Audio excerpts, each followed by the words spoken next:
കോട്ടയം ജില്ലയിൽ കറുകച്ചാലിനടുത്താണ് ഞാനിപ്പോൾ ഉള്ളത്. അപ്പോൾ എനിക്കിപ്പോൾ ഉള്ളത് റിയ അനി റോബർട്ടാണ്. ഈ വർഷത്തെ കേരള എഞ്ചിനീയറിംഗ് പരീക്ഷയിൽ 100% സ്കോർ കരസ്ഥമാക്കിയ വിദ്യാർത്ഥിനിയാണ്. മികച്ച ഒരു റാങ്കിലേക്കൊക്കെ എത്തിയിരിക്കുന്ന വിദ്യാർത്ഥിയാണ്. അതുപോലെ തന്നെ ജെ അഡ്വാൻസ്ഡ് പരീക്ഷയിലൊക്കെ നല്ലൊരു മികച്ച പെർഫോമൻസ് കാഴ്ചവെച്ചിട്ടുണ്ട്.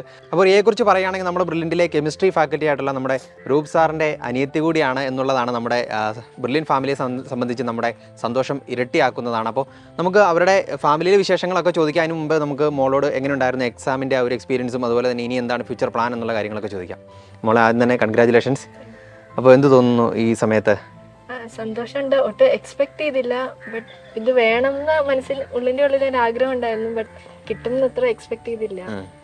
അപ്പോൾ റിസൾട്ട് വന്നപ്പോൾ പെട്ടെന്ന് എന്താണ്, എവിടെ ഇരുന്നാ റിസൾട്ട് നോക്കിയത്? വീട്ടിലായിരുന്നോ? എല്ലാവരോടും ഇരുന്നാണോ നോക്കിയത്? അമ്മ ഉണ്ടായിരുന്നു. സന്തോഷത്തിൽ എല്ലാവരും എന്ത് പറഞ്ഞു? ഫ്രണ്ട്സും അതുപോലെ തന്നെ ഫാമിലി മെമ്പേഴ്സൊക്കെ എന്ത് പറഞ്ഞു? എല്ലാവർക്കും നല്ല സന്തോഷമുണ്ട്. ഈവൻ സ്കൂളിലെ ടീച്ചേഴ്സ് ആയാലും എല്ലാവർക്കും നല്ല സന്തോഷമുണ്ട്. ഇപ്പോൾ പൊതുവെ ഗേൾസ് ഇങ്ങനെ ഒരു എഞ്ചിനീയറിംഗ് മേഖലയിലേക്ക് അങ്ങനെ അധികം വരാറില്ല. ഇപ്പോഴാണ് വന്നു തുടങ്ങിയെന്ന് തോന്നുന്നു. അപ്പോൾ മോൾക്ക് എന്താണ് എഞ്ചിനീയറിങ്ങിനോടൊരു പ്രത്യേകിച്ചൊരു താല്പര്യം ഉണ്ടാവാൻ കാരണം?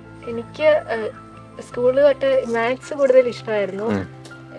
ഈവൻ കുറെ പ്രോബ്ലംസ് ഒക്കെ ചെയ്യാനും അങ്ങനെ ഇഷ്ടമുണ്ടായിരുന്നു. മാത്സ് ക്വിസിനൊക്കെ അങ്ങനെ പോകുമായിരുന്നു. അമ്മയാണ് ആദ്യമായിട്ട് ഇങ്ങനെ മാത്സ് ക്വിസിനായിട്ട് പഠിപ്പിച്ചത്. അങ്ങനെയാണ് മാത്സിനോട് ഒരു ഇഷ്ടം വന്ന അങ്ങനെ എഞ്ചിനീയറിംഗ് മേഖല, മെഡിക്കൽ അല്ല എഞ്ചിനീയറിംഗ് മേഖലയിലോട്ട് തിരിയാവുന്ന. അതെപ്പോഴാണ് അങ്ങനെ ഒരു തീരുമാനം എടുത്തത്? ഒരു ഹൈസ്കൂളിലേക്ക് കയറിയ ഒരു സമയത്തായിരുന്നോ അതോ പ്ലസ് ടു ആ ഒരു കാലത്തായിരുന്നോ? പ്ലസ് ടു കാലത്തിലാണ് എഞ്ചിനീയറിംഗിലേക്ക് തിരിയാവുന്ന അങ്ങനെ തീരുമാനിച്ചത്. മെഡിക്കൽ അല്ല എന്ന് തീരുമാനിച്ചത് അല്ലേ? അപ്പോൾ അതിനുശേഷം റിപ്പീറ്റ് ചെയ്യാൻ തീരുമാനിച്ചല്ലേ? അപ്പോൾ റിപ്പീറ്റ് ചെയ്യാൻ തീരുമാനിക്കുക എന്ന് പറയുന്ന ഒരു പ്രധാനപ്പെട്ട തീരുമാനമായിരിക്കില്ല. കാരണം ഒരു വർഷം നമ്മുടെ നഷ്ടപ്പെടുകയാണ്, നമ്മൾ മറ്റൊരു കോച്ചിങ്ങിന് വേണ്ടിയിട്ട് പോവുകയാണ്. അപ്പോൾ അങ്ങനെയൊക്കെ ഒരു തീരുമാനം എടുക്കാൻ നേരത്ത് എന്തായിരുന്നു ഫാമിലിയിൽ നിന്ന് ആളുകളുടെയൊക്കെ ഒരു പ്രതികരണം? ഇല്ല, വർഷം കളയുന്നതിനെ പറ്റി അങ്ങനെ ചിന്തിച്ചില്ല, ആർക്കും ഇല്ലായിരുന്നു. ആദ്യത്തെ ഫസ്റ്റ് ചാൻസിൽ കുഴപ്പമില്ലാത്ത റാങ്ക് ഉണ്ടായിരുന്നു. ബട്ട് ഒന്നുകൂടെ ശ്രമിച്ചാൽ കുറച്ചുകൂടെ നല്ല റാങ്ക് കിട്ടാം എന്നുള്ള ഒരു പ്രതീക്ഷ ഉണ്ടായിരുന്നു. പേരൻസിനും അങ്ങനെ തോന്നി. അപ്പം ബ്രില്യൻറ്റിൽ തന്നെ ചേരാമെന്ന്. എങ്ങനെ ഉണ്ടായിരുന്നു ബ്രില്യൻറ്റിലേക്ക് വന്നതിന് ശേഷം നമ്മുടെ ക്ലാസ്സുകളും അതുപോലെ തന്നെ ഉള്ള കാര്യങ്ങളൊക്കെ എങ്ങനെയായിരുന്നു നമുക്ക്? ആദ്യം വന്ന സമയത്ത് കുറച്ച് ബുദ്ധിമുട്ടുണ്ടായിരുന്നു. നമ്മള് മെഡിക്കലിന്റെ ക്ലാസ്സിലും മെഡിക്കലിന്റെ കൂടെയും പഠിക്കുമ്പോൾ സ്കൂളിലെ ചിലപ്പോൾ നമ്മൾ ഫസ്റ്റ് ആയിരിക്കും, സെക്കൻഡ് ആയിരിക്കും. എന്ന് പറഞ്ഞാൽ എല്ലാവരും സ്കൂളിൽ നിന്നുള്ള ടോപ്പേഴ്സ് വരുന്നത്. അപ്പൊ ആദ്യം കുറച്ച് ബുദ്ധിമുട്ടുകൾ ഉണ്ടായിരുന്നു.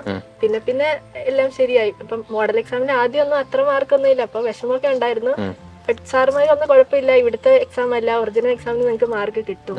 അങ്ങനെ പിന്നെ ഓക്കെ ആയിട്ട് വന്നു. ആരായിരുന്നു ക്ലാസ് ടീച്ചർ? ആരായിരുന്നു ക്ലാസ് ടീച്ചേഴ്സ്? ബിനിൽ സാറും ദീപക് സാറും ആയിരുന്നല്ലേ?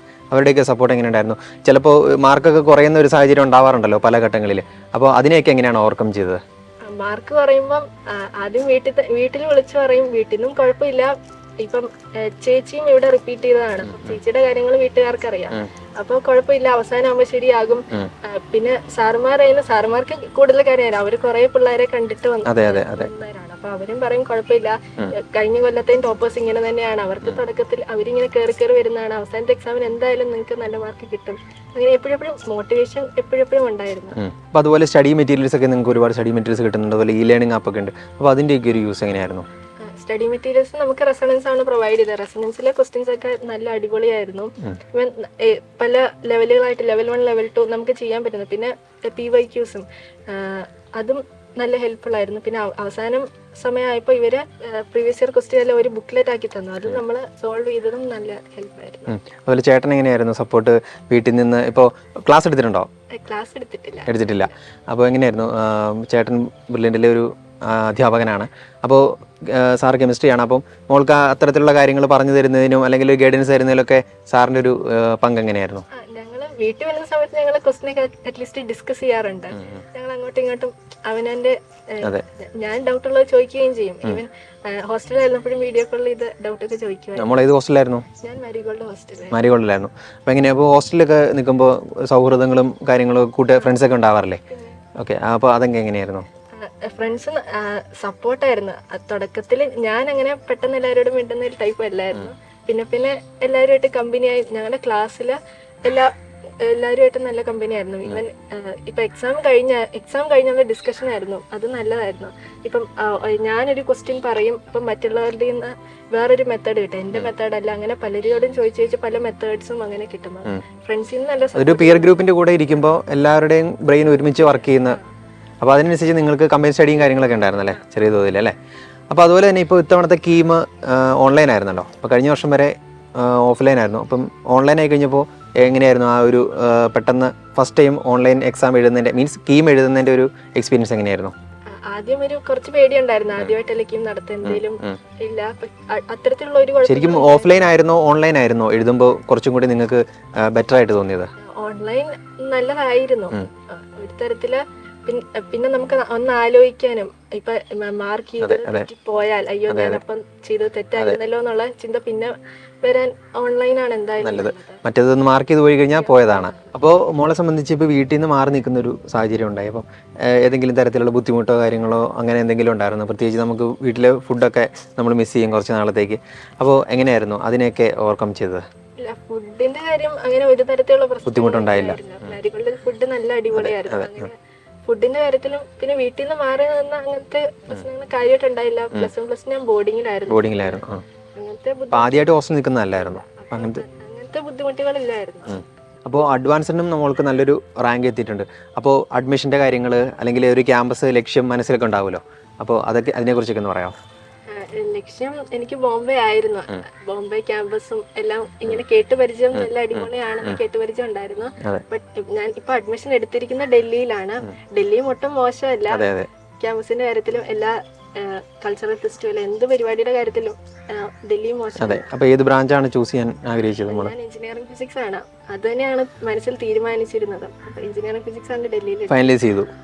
ഓക്കെ. അപ്പോൾ ഇനി അഡ്മിഷൻ്റെ തിരക്കുകളൊക്കെ ആയിട്ട് ഇനി വരും ദിവസങ്ങളിൽ ബിസി ആയിരിക്കുമല്ലോ അല്ലേ?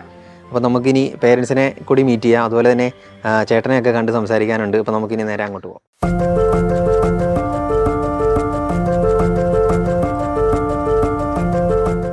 സാർ, ഒരു അധ്യാപകൻ എന്ന നിലയിൽ അല്ലെങ്കിൽ ഒരു ബ്രദർ എന്ന നിലയിൽ സാർ എങ്ങനെ നോക്കി കാണുന്നു ഈ വിജയത്തെ? ഭയങ്കര സന്തോഷമുണ്ട്. ഞാൻ ഒട്ടും എക്സ്പെക്റ്റ് ചെയ്തില്ല. കാരണം പഠിക്കും, ഹാർഡ് വർക്കിംഗ് ആണ് പുള്ളിക്കാരി. അപ്പം ഞാൻ വന്നൊരു 2 മണിക്കൂർ പഠിക്കുന്ന സ്ഥാനത്ത് പുള്ളിക്കാരി ഫുൾ ഡേ ഇരുന്ന് പഠിക്കുകയാണ്. അപ്പം നമുക്കറിയാം പുള്ളിക്കാരിക്ക് എന്തെങ്കിലും നേടുന്നു. പക്ഷേ ഈ 100% കീമിന് നേടുമെന്നൊന്നും നമ്മൾ വിചാരിക്കുന്നില്ല, എക്സ്പെക്റ്റ് ചെയ്യുന്നില്ല. കാരണം നമ്മൾ നമ്മുടെ കൂടെ കളിച്ച് നടക്കുന്ന ഒരാളാണ്. അപ്പം ഞങ്ങൾ തമ്മിൽ ഏജ് ഡിഫറൻസ് ഉണ്ട് നല്ല രീതിയിൽ. അപ്പോൾ ഞാൻ എടുത്തുകൊണ്ട് നടക്കുന്നതൊക്കെ എനിക്ക് ഓർമ്മയുണ്ട്. അപ്പം അങ്ങനെ ഒരാൾ നല്ല വിജയത്തിൽ നിന്ന് ഭയങ്കര സന്തോഷമല്ലേ? അതെ. അപ്പോൾ സാറിനെ സംബന്ധിച്ച് ഇപ്പോൾ ഒരു ടീച്ചർ എന്നതിലുപരിയായിട്ട് ബ്രദർ എന്ന നിലയിലും അതുപോലെ തന്നെ ബ്രില്യൻറ്റിലെ ഒരു ഫാക്കൽറ്റി എന്ന നിലയിലും അപ്പോൾ അതിനുള്ളൊരു ഗൈഡൻസ്, അതായത് മോൾക്ക് വളർന്നു വരുമ്പോൾ ഓരോ സബ്ജക്റ്റും പഠിപ്പിച്ച് കൊടുക്കുന്നതിനൊക്കെയുള്ളൊരു ഗൈഡൻസ് സാർ കൊടുത്തിട്ടുണ്ടായിരുന്നല്ലോ? ഏറെക്കുറെ എന്നോടൊന്ന് സംശയം ചോദിക്കും പറഞ്ഞു കൊടുക്കും. അല്ലാത്ത രീതിയിൽ ഗൈഡൻസ് കൊടുക്കും. എന്നല്ലാതെ ഞങ്ങൾ ഒരു ടീച്ചർ സ്റ്റുഡൻ്റ് എന്നുള്ള രീതിയിൽ ഞങ്ങൾ സംസാരിച്ചിട്ടേ ഇല്ല. ബ്രില്യൻറ്റിലാണെങ്കിലും ക്ലാസ് എടുക്കേണ്ട സാഹചര്യം വന്നിട്ടില്ല.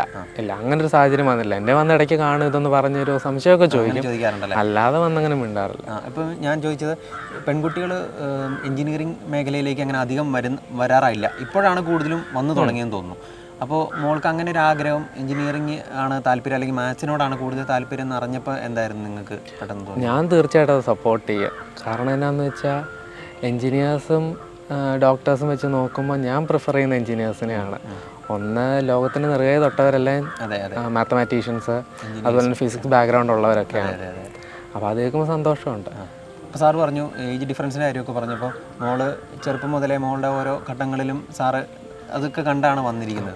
അപ്പോൾ എങ്ങനെയായിരുന്നു മോള് ചെറുപ്പം മുതലേ പഠിക്കാനായിട്ട് ഇങ്ങനെ സ്വന്തമായി സമയം കണ്ടെത്തി പഠിക്കുന്ന ഒരു രീതിയിലേക്ക്? ഉറപ്പായിട്ടും അതെ, ഭയങ്കരമായിട്ട് സമയം കണ്ടെത്തുക. ഭയങ്കര ചിട്ടയാണ് പുള്ളിക്കാരുടെ. അലമാരിയൊക്കെ തുറന്നു നോക്കി കഴിഞ്ഞാൽ ഭയങ്കര അടുക്കി വെച്ച് ചിട്ടയായിട്ടുള്ള രീതിയാണ് പുള്ളിക്കാരുടെ. അപ്പം പഠിത്തത്തിൻ്റെ കാര്യത്തിലാണെങ്കിലും ഭയങ്കര നീറ്റാണ്. ബുക്കൊക്കെ എടുത്ത് നോക്കി കഴിഞ്ഞാൽ ഭയങ്കര നീറ്റാണ് പുള്ളിക്കാർ. അത് കൊച്ചു ക്ലാസ് പഠിക്കുന്നത് ഞാനൊക്കെ അന്തം വിട്ട് നിന്നിട്ടുണ്ട്. കൊച്ചു ക്ലാസ് 1ാം ക്ലാസ് 2ാം ക്ലാസ് എന്നൊക്കെ പറയുമ്പോൾ അപ്പോഴേ ഭയങ്കര വൃത്തിക്കാരിയാണ് പുള്ളിക്കാർ. ഭയങ്കര വൃത്തിയാണ്. അപ്പം ഭയങ്കര ചിട്ടയായിട്ട് പഠിച്ച് വന്നതാണ്. പഠിക്കാനും പഠിത്തത്തിന് വേണ്ടി നന്നായിട്ട് സമയം സ്പെൻഡ് ചെയ്യും. അല്ലാത്ത പണികൾ ഭയങ്കര കുറവാണ്. ഇപ്പം എന്നെ സംബന്ധിച്ച് ഞാനൊരാഴ്ചയിൽ 4 സിനിമ കാണുമെങ്കിൽ പുള്ളിക്കാരി ചിലപ്പോൾ വർഷത്തിലൊരിക്കലായിരിക്കും ഒരു സിനിമ കാണുന്നത്. അങ്ങനെ സമയം പഠിത്തത്തിന് വേണ്ടി സ്പെൻഡ് ചെയ്യുന്നത്, സമയവും പഠനത്തിന് വേണ്ടി ചെയ്തുകൊണ്ടിരുന്നത് അല്ലേ? അപ്പോൾ നമുക്കിനി റിയയുടെ കുടുംബത്തെ കൂടി പരിചയപ്പെടാം. ഫാമിലി മെമ്പേഴ്സ് നമുക്കിപ്പം ജോയിൻ ചെയ്തിട്ടുണ്ട്. അപ്പോൾ ആദ്യം തന്നെ ഫാദർ, സാറിൻ്റെ പേര്? എൻ്റെ പേര് റോബർട്ട് കെ വിക്ടർ. സാർ എന്താണ് ചെയ്യുന്നത്? ഞാൻ കേരളകൗമുദി പത്തനംതിട്ട യൂണിറ്റിൽ DTP ഓപ്പറേറ്ററായിട്ട് വർക്ക് ചെയ്യാണ്. ഓക്കെ. അപ്പോൾ മോളുടെ നല്ലൊരു വിജയം കേരള എഞ്ചിനീയറിംഗിൽ ഇപ്പോൾ അത് ഉണ്ടായിരിക്കുന്നു. അപ്പോൾ നല്ലൊരു ഇൻസ്റ്റിറ്റ്യൂട്ടിൽ അഡ്മിഷൻ ഓൾറെഡി എടുത്തു കഴിഞ്ഞു. അപ്പോൾ സാറിന് എന്താണ് ഇപ്പോൾ ഫീൽ ചെയ്യുന്നത്? നല്ലൊരു റിസൾട്ടായിട്ടാണ് എനിക്ക് തോന്നുന്നത്. നല്ലതായിട്ട് ഹാർഡ് വർക്ക് ചെയ്തു. അതിൻ്റെ റിസൾട്ട് കിട്ടി. കേരള എഞ്ചിനീയറിംഗിൻ്റെ റിസൾട്ട് ആകുന്നതിന് മുമ്പേ IIT ഡൽഹിയിൽ അഡ്മിഷൻ കിട്ടി. ഇപ്പം അത് 18-ാം തീയതി ഞങ്ങൾ ഇവിടുന്ന് പോവുകയാണ്. 19-ാം തീയതി രജിസ്ട്രേഷൻ തുടങ്ങും. 24-ാം തീയതി ക്ലാസ് ആരംഭിക്കുമെന്നാണ് ഇതുവരെയുള്ള അറിവനുസരിച്ച് റിപ്പോർട്ട് ചെയ്തിരിക്കുന്നത്. അപ്പോൾ എങ്ങനെയായിരുന്നു ഈ ഒരു വിജയം, ഇത്ര നല്ലൊരു വിജയം ഉണ്ടാകും എന്നുള്ളൊരു എക്സ്പെക്റ്റേഷൻ നേരത്തെ ഉണ്ടായിരുന്നോ? അങ്ങനെ നന്നായിട്ട് ഹാർഡ് വർക്ക് ചെയ്തു. നല്ല റിസൾട്ട് കിട്ടുമെന്ന് പ്രതീക്ഷിച്ചു. പക്ഷേ ഇത്രയും നല്ല റിസൾട്ട് വന്ന് ഞങ്ങൾ എക്സ്പെക്റ്റ് ചെയ്തില്ല. എന്നാലും നല്ല റിസൾട്ട് കിട്ടി. ഹാർഡ് വർക്കിനനുസരിച്ച് നല്ല റിസൾട്ട് കിട്ടി. അതെ. ഇപ്പോൾ ആസ് എ ഫാദർ എന്ന നിലയിൽ നോക്കുകയാണെങ്കിൽ മൂത്ത മകൻ ബ്രില്യൻറ്റിലെ അധ്യാപകനാണ്. അതുപോലെ തന്നെ മോളാണെങ്കിൽ ബ്രില്യൻറ്റിലൂടെ IITയിലേക്ക് ഇപ്പോൾ എത്തിയിരിക്കുന്നു. അപ്പം എങ്ങനെ നോക്കി കാണുന്നതിന്? നല്ലൊരു അന്തരീക്ഷമായിട്ട് തോന്നുന്നു. ഇതിനിടയ്ക്ക് ഒരാളൂടെ ഉണ്ട്. രണ്ടാമത്തെ ആൾ, അവളും ബ്രില്യൻറ്റിലെ സ്റ്റുഡൻ്റ് ആയിരുന്നു. അവിടെ ഇപ്പം വെല്ലൂർ MBBS കഴിഞ്ഞിട്ട് ഹൗസ് സയൻസ് ചെയ്തുകൊണ്ടിരിക്കുന്നു. 3 പേരും ബ്രില്യൻറ്റിൻ്റെ സ്റ്റുഡൻസ് ആണ്. അതെ, ഫാമിലിയിൽപ്പെട്ട ആൾക്കാരാണ്. അപ്പം ബ്രില്യൻറ്റിൽ നിന്നുള്ള നല്ലൊരു സപ്പോർട്ട് റിയായ്ക്കാണെങ്കിലും കിട്ടി. റിയായ്ക്ക് മാക്സിമം സപ്പോർട്ടൊക്കെ കിട്ടി. അതിനനുസരിച്ചുള്ള റിസൾട്ടും കിട്ടി. +2 ശേഷം ഒരു വർഷം റിപ്പീറ്റ് ചെയ്യാനായിട്ട് മോള് ഇങ്ങോട്ട് വന്ന് പറയുമായിരുന്നോ? ഒരു വർഷം എനിക്ക് റിപ്പീറ്റ് ചെയ്യണം എന്നുള്ളൊരു ആഗ്രഹം മോള് തന്നെ പറയുമായിരുന്നു? അതെ, അവൾ തന്നെ പറയായിരുന്നു. ഒരു +2 പഠിച്ചുകൊണ്ടിരിക്കുമ്പോൾ തന്നെ പഠിക്കുന്നുണ്ടായിരുന്നു. അപ്പം അതനുസരിച്ച് നമുക്ക് മെയിൻ കിട്ടി. പക്ഷേ ഒന്നുകൂടെ ഒരു വർഷം റിപ്പീറ്റ് ചെയ്യുകയാണെങ്കിൽ നല്ല റിസൾട്ട് നമുക്ക് പ്രതീക്ഷയുണ്ടായിരുന്നു. അതിനു വേണ്ടി റിപ്പീറ്റ് ചെയ്യുകയാണ്. ഇപ്പോൾ മാഡത്തിന് എങ്ങനെയാണ് മോളുടെ ഒരു പഠനത്തിൻ്റെ പല ഒരു ഘട്ടങ്ങളിലും മാർക്കിൻ്റെ കാര്യങ്ങളൊക്കെ വരുമ്പോഴത്തേക്കും അല്ലെങ്കിൽ കുറേ കൂടെ അതിനെക്കുറിച്ച് കോൺഷ്യസ് ഒക്കെ ആവുന്നത് അമ്മമാരായിരിക്കുമല്ലോ സാധാരണ വീട്ടിൽ. അപ്പം ഒരു അമ്മ എന്ന നിലയിൽ എന്താണ് പറയാനുള്ളത് മാഡത്തിന്? എനിക്ക് ഭയങ്കര ഇവർ കൊച്ചിലെ തൊട്ട് ഒരു പ്രത്യേക ലെവലിലുള്ള കുഞ്ഞുങ്ങളായിരുന്നു. അപ്പം സത്യം പറഞ്ഞാൽ നമ്മളൊരു നാട്ടിൻപുറത്ത് ജീവിക്കുന്നു, ഇപ്പം സാധാരണ സ്കൂളിൽ പഠിക്കുന്നു. അപ്പോൾ അത് എനിക്കെന്നും ഒരു സങ്കടമായിരുന്നു സത്യം പറഞ്ഞാൽ. ഇവരെ കുറച്ചുകൂടെ ബെറ്റർ ആയിട്ടുള്ളൊരു സ്കൂളുകൾ വിടണമായിരുന്നു. അപ്പോൾ അങ്ങനെയൊന്നുമില്ല. നമ്മൾ സാധാരണ പൊതുവിദ്യാലയങ്ങളിലാണ്. അപ്പോൾ പഠിക്കുന്നവരെവിടെ പഠിച്ചാലും നമുക്കൊരു ഗോളുണ്ടെങ്കിൽ നമ്മൾ അതിനുവേണ്ടി വർക്ക് ചെയ്യുകയാണെങ്കിൽ ദൈവം നമ്മുടെ കൂടെ, പ്രപഞ്ചം മുഴുവൻ നമ്മുടെ കൂടെ നിൽക്കും. അങ്ങനെ ഒരു ചൊല്ല് തന്നെയുണ്ട്, ദൈവം നമ്മുടെ കൂടെ നിൽക്കും, നമുക്കതിലെത്താനും സാധിക്കും. അതിനെനിക്ക് സത്യം പറഞ്ഞാൽ ഞാനും ഒരു ടീച്ചറാണ്, ഒരു പൊതുവിദ്യാലയത്തിലെ ഒരു അധ്യാപികയാണ്. അപ്പോൾ എനിക്കത് ഭയങ്കര ഒരു അഭിമാനമുണ്ട്. എൻ്റെ കുഞ്ഞുങ്ങളെ ഞാൻ അങ്ങനെയുള്ള സ്കൂളുകളിൽ പഠിപ്പിച്ചു. അവർക്ക് കിട്ടാവുന്നത് പെട്ടെന്നുണ്ടായൊരു മോഹമാണ് ഇവർക്ക് 2 പേർക്കും. രൂപിന് പണ്ട് തൊട്ടേ കെമിസ്ട്രി എടുത്ത് ഡിഗ്രി പഠിക്കണമെന്നായിരുന്നു. അതുകൊണ്ട് കോച്ചിങ്ങിനൊക്കെ വിട്ടെങ്കിൽ അവൻ അതിന് താല്പര്യമില്ലായിരുന്നു. പക്ഷേ വലിയ റേയ്ക്കായാലും പെട്ടെന്നുണ്ടായത് MBBS എന്നുള്ളൊരു മോഹം. അതായത് +2 ഒരു ഫൈനൽ ആയപ്പോഴാണ്, ജനുവരി നീറ്റിനൊക്കെ രജിസ്റ്റർ ചെയ്യാൻ തുടങ്ങിയപ്പോഴാണ് അവർക്ക് പെട്ടെന്നൊരു മോഹം ഉണ്ടായത്. അപ്പോൾ പിന്നെ നമുക്ക് റിപ്പീറ്റ് ചെയ്യാതെ പറ്റത്തില്ലായിരുന്നു. അപ്പോൾ നമുക്ക് അയ്യോ കിട്ടുമോ, 8ാം ക്ലാസ് തൊട്ട് കോച്ചിങ്ങിനൊക്കെ പോകുന്നവരുടെ കൂടി ഇവർ കോമ്പറ്റ് ചെയ്ത് എങ്ങനെ വരും എന്ന് എനിക്കൊരു ഇതുണ്ടായിരുന്നു. പക്ഷെ അങ്ങനെയൊന്നും ഇല്ല. നമ്മൾ ചിട്ടയായിട്ട് പഠിക്കുകയാണ്. അതായത് ഹൈസ്കൂൾ 8ാം ക്ലാസ് തൊട്ട് നമ്മൾ സയൻസ്, മാത്സ് ഈ ഒരു വിഷയങ്ങൾ നമ്മൾ ശരിക്കും പഠിച്ചിട്ടുണ്ടെങ്കിൽ നമുക്ക് ഈ ഒരു ഈ എൻട്രൻസ് എന്ന് പറയുന്ന ഒരു ഇത് പറ്റും. പിന്നെ അതിനുവേണ്ടി ഞാൻ എപ്പോഴും പറയും, ബ്രില്യൻറ്റ് ഞങ്ങളെ ഒരു തരത്തിലും ഞങ്ങളെ നിരാശപ്പെടുത്തിയിട്ടില്ല. വലിയ മോക്കായാലും ആ ഒരു അഡ്മിഷൻ ഞങ്ങൾ പ്രതീക്ഷിക്കാതെയാണ് CMCയിൽ കിട്ടുന്നത്. ഞങ്ങൾക്ക് ഭയങ്കര സന്തോഷമായിരുന്നു. അതുപോലെ തന്നെ കൊച്ചിനും ഒരു IIT പഠിക്കാൻ പറ്റും നമുക്കറിയാമായിരുന്നു. കാരണം +2 തന്നെ ആദ്യത്തെ ചാൻസിൽ തന്നെ അഡ്വാൻസ്ഡ് ക്വാളിഫൈ ചെയ്തതായിരുന്നു. അപ്പം നമുക്ക് കിട്ടും. പക്ഷേ ഇത് ഇത്രയും നല്ല ഈ ഏറ്റവും റാങ്കിങ്ങിൽ ഫ്രണ്ടിൽ നിൽക്കുന്ന IITയിൽ പഠിക്കാൻ പറ്റും നമ്മളങ്ങനെ വിചാരിച്ചില്ല. അപ്പോൾ ഇത്രയും ഒരു വലിയ കോമ്പറ്റീഷനുള്ള മേഖലയല്ലേ ഇത്. അതിൽ ഭയങ്കര സന്തോഷമുണ്ട്. പ്രത്യേകിച്ച് കീമിൻ്റെ റിസൾട്ട് നമ്മൾ ഒട്ടും പ്രതീക്ഷിച്ചതല്ലായിരുന്നു. അപ്പം ഒരാൾ MBBS ആണ്, അടുത്ത ആൾ ഇപ്പോൾ എഞ്ചിനീയറിംഗ് മേഖലയിലേക്ക് കടക്കുന്നു. അപ്പോൾ എന്താണ് ഫാമിലിയിൽ വേറെ എഞ്ചിനീയേഴ്സ് ഉണ്ടോ? ഉണ്ട്. എൻ്റെ ഒരു ഫാമിലി ബാക്ക്ഗ്രൗണ്ട് മാത്സിൽ ഭയങ്കര എക്സ്പെർട്ടായിട്ട്. എൻ്റെ ഫാദറൊക്കെ ആ കാലത്ത് SSLC ഭയങ്കര ഹൈ മാർക്കിൽ പാസ്സായത്. പക്ഷെ അവർ അന്നത്തെ ഒരു സാഹചര്യം വെച്ച് അവർ പെട്ടെന്ന് മുന്നോട്ട് പഠിക്കാൻ അങ്ങനെ പറ്റിയില്ല. അവരൊരു മാത്സിനകത്ത് ഇവർക്കെല്ലാം ഭയങ്കര ഒരു ഇതുള്ള. അപ്പോൾ റിയയ്ക്ക് അത് നന്നായിട്ടുണ്ട്. അവർ മാത്സിന് കുഞ്ഞിലേ തൊട്ട് അവർ പഠിപ്പിച്ച ടീച്ചേഴ്സൊക്കെ അതുണ്ട്. ഇപ്പോൾ ഒരു 5ാം ക്ലാസ് 6ാം ക്ലാസ് നമ്മുടെ ഒരു ക്വസ്റ്റ്യൻ പേപ്പറിനകത്തൊരു ടഫായിട്ടുള്ള ആരും ചെയ്യാത്ത പ്രോബ്ലം കൊച്ചു ചെയ്യും. അപ്പോൾ ടീച്ചേഴ്സ് അങ്ങനെ അത് എന്നോട് അതങ്ങനെ പറഞ്ഞിട്ടുണ്ട്, നമ്മൾ ശ്രദ്ധിക്കുന്നതിനേക്കാൾ ഉപരി. അതുപോലെ പിന്നെ മാത്സ് ക്വിസ് ഞങ്ങൾ നമുക്ക് ഈ ശാസ്ത്രമേളയുടെ കൂടെ മാത്സ് ക്വിസ് അത് സ്റ്റേറ്റിൽ വരെ ജില്ലയെ പ്രതിനിധീകരിച്ച് സ്റ്റേറ്റിൽ പോയതാണ്. സ്റ്റേറ്റിൽ പക്ഷേ കിട്ടിയില്ല. അത് സാരമില്ല, എല്ലാവർക്കും കിട്ടത്തില്ലല്ലോ. നമുക്ക് എപ്പോഴും എല്ലാം നമുക്ക് അങ്ങനെ വിൻ ചെയ്യാൻ പറ്റത്തില്ല. പിന്നെ അതിൽ അങ്ങനെ ജില്ലയെ പ്രതിനിധീകരിച്ച് സ്റ്റേറ്റിൽ ആ കോമ്പറ്റീഷന് പോകാമെന്ന് പറയുന്നത് തന്നെ വലിയൊരു കാര്യമാണ്. അപ്പം അതിനൊരു മാത്സിനകത്തൊരു ഇതുണ്ടായിരുന്നു നന്നായിട്ട്. അപ്പം അവൾ ആ ഒരു വഴി അവൾ തിരഞ്ഞെടുത്തു. നമ്മൾ പിന്നെ പിള്ളേർ പഠിക്കുന്ന കാര്യങ്ങൾ നമ്മൾ അവരെ പറയുന്നത് നമ്മൾ കുറച്ച് അവരുടെ ഇഷ്ടം നമ്മൾ നോക്കണം. അപ്പോൾ ഇവർ എല്ലാവരും സയൻസിലും അതുപോലെ തന്നെ മാത്സിലും ഒക്കെ അവരുടേതായ കഴിവുകളെല്ലാം തെളിയിച്ചുകൊണ്ടിരിക്കുന്ന ആളുകളാണ്. അപ്പോൾ അതുകൂടാതെ ഏതെങ്കിലും തരത്തിലുള്ള എക്സ്ട്രാ കരിക്കുലർ ആക്ടിവിറ്റീസ്, ഹോബീസ് അങ്ങനെ എന്തെങ്കിലും ഉണ്ടായിരുന്നോ? അങ്ങനെ എടുത്തു പറയത്തക്ക മ്യൂസിക്കായിരുന്നു ഇവരുടെ അതും 2 ഫാമിലിയിൽ നിന്നും തന്നെ കിട്ടിയത്. അതും ബ്ലഡിലുള്ളതാണ്. ഇവർ 3 പേർക്കും ഇൻസ്ട്രുമെൻറ്റ്സ് വായിക്കാനുള്ളൊരു കഴിവ് ദൈവത്തിൻ്റെ ഒരു ഇതാണല്ലോ അത്. അങ്ങനെയുണ്ട്. കൊച്ച് പിയാനോ വായിക്കും, വയലിനും വായിക്കും. പക്ഷേ പിയാനോയാണ് കുറച്ചുകൂടി ഇഷ്ടം. ഞങ്ങളുടെ പള്ളിയിലൊക്കെ ഓർഗനിസ്റ്റായിരുന്നു. സ്റ്റേറ്റിൽ വയലിൻ്റെ മത്സരത്തിന് ഇവർ 2 പേരും റിയായും ഈ ജില്ലയിൽ നിന്ന് പ്രതിനിധീകരിച്ച് ജില്ലയിൽ പല പ്രാവശ്യം 4-5 പ്രാവശ്യം സ്റ്റേറ്റിൽ പോയി മത്സരിച്ചിട്ടുണ്ട്. അപ്പോൾ അതുപോലെ തന്നെ മോൾക്ക് ഇനിയുള്ള ഫ്യൂച്ചറിൽ ഇതുപോലെ തന്നെ വലിയ വലിയ പരീക്ഷകൾ ഇനിയും വരാനുണ്ട്. അപ്പോൾ അതിലെല്ലാം നല്ല വിജയം ഇതുപോലെ തന്നെ ഉണ്ടാവട്ടെ എന്ന് ഞങ്ങൾ ബ്രില്യൻ ഫാമിലി, നമ്മളെല്ലാം ബ്രില്യൻ ഫാമിലിയാണ്, ആശംസിക്കുകയാണ്. അപ്പോൾ ഒരിക്കൽ കൂടി all the best. Okay, thank you. Entrance സംബന്ധമായ വാർത്തകളും അപ്ഡേഷനുകളും ഏറ്റവും വേഗം ആധികാരികമായി അറിയാൻ ബ്രില്യൻ സ്റ്റഡി സെന്റർ പാല യൂട്യൂബ് ചാനൽ സബ്സ്ക്രൈബ് ചെയ്യുക. ബെൽ ഐക്കൺ അമർത്തുക. ഈ വീഡിയോ മറ്റ് സുഹൃത്തുക്കളിലേക്കും ഷെയർ ചെയ്ത് നൽകുക.